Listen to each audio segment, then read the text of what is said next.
الله أكبر الله أكبر. مدينة اسطنبول هي المدينة الأكبر في تركيا بعدد سكان تجاوز 15 مليون نسمة، واللي انعرفت تاريخيا بعدة أسماء مثل بيزنطة والقسطنطينية والإستانا وإسلامبول.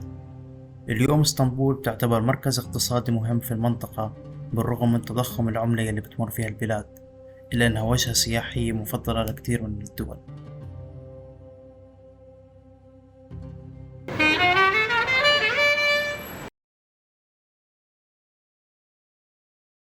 Salam alaikum, всем вам добрый вечер, пацаны. Настрой لقلي إشلان اشتاق. مرحبا فيكم فيديو جديد وإن شاء الله تكونوا بألف خير يا رب. خلينا نبدأ الفيديو بزيارتنا لحديقة إمرجان. قبل ما نبلش ادعمونا في الاشتراك في القناة ولايك ويلا.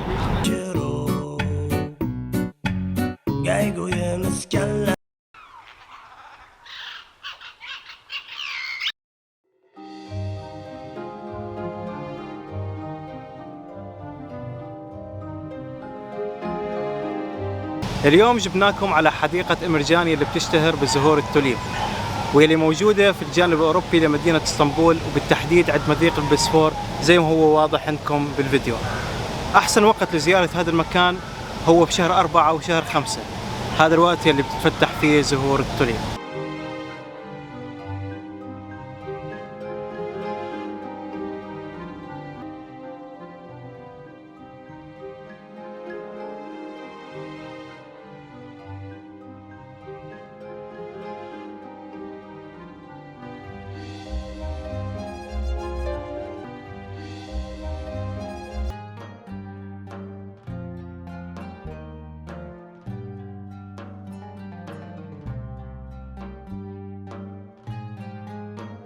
قصر بيلربي هو واحد من القصور العثمانية الموجودة في الجانب الآسيوي لمدينة اسطنبول، والمطل على مضيق البسفور، واللي تصور فيه مسلسل الشهير سلطان عبد الحميد الثاني. دخلنا القصر بس للأسف كان ممنوع التصوير من الداخل، واكتفينا بتصوير الحديقة.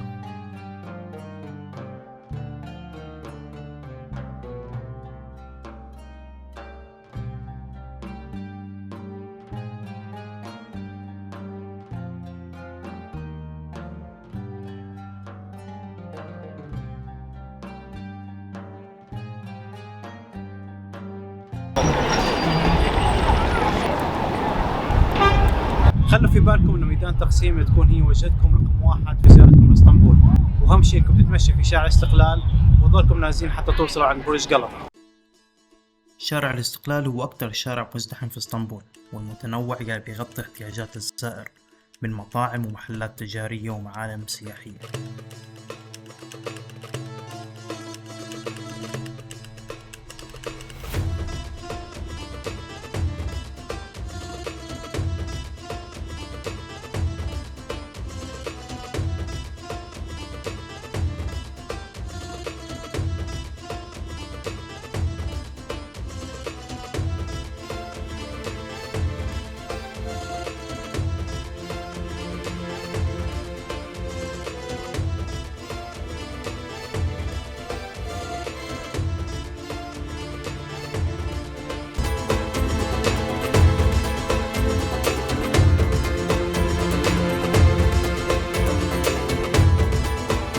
اكتشفت مكان سري موجود في شارع استقلال في تقسيم، بتحداكم لو كنتوا تعرفوا المكان.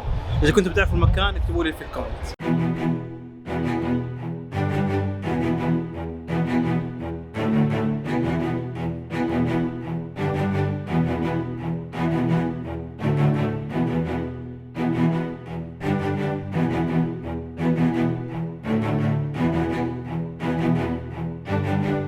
عمركم تخيلتوا انه تكونوا بمكان ماشيين فيه ويكون في ناس وراكم عم تمشي؟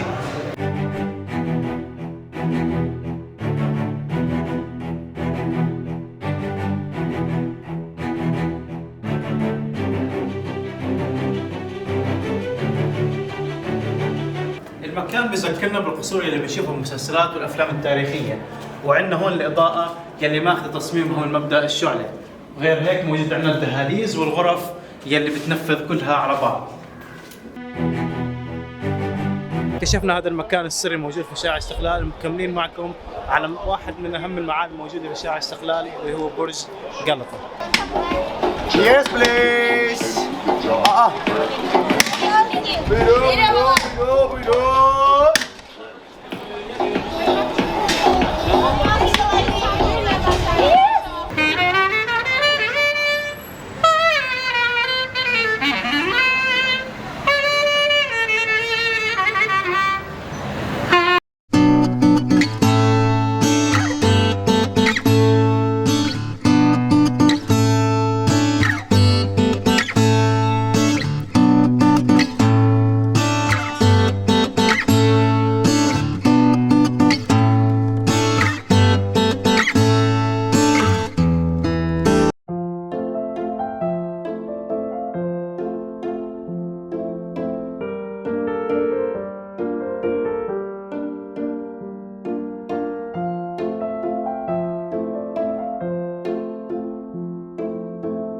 كل الناس بتفكر انه تلفريك موجود بس ببورصة، بس احنا حاليا موجودين في اسطنبول وراح نركب معاكم من خلال هذه المحطة.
Yes, Ali Smolish Turkish potato.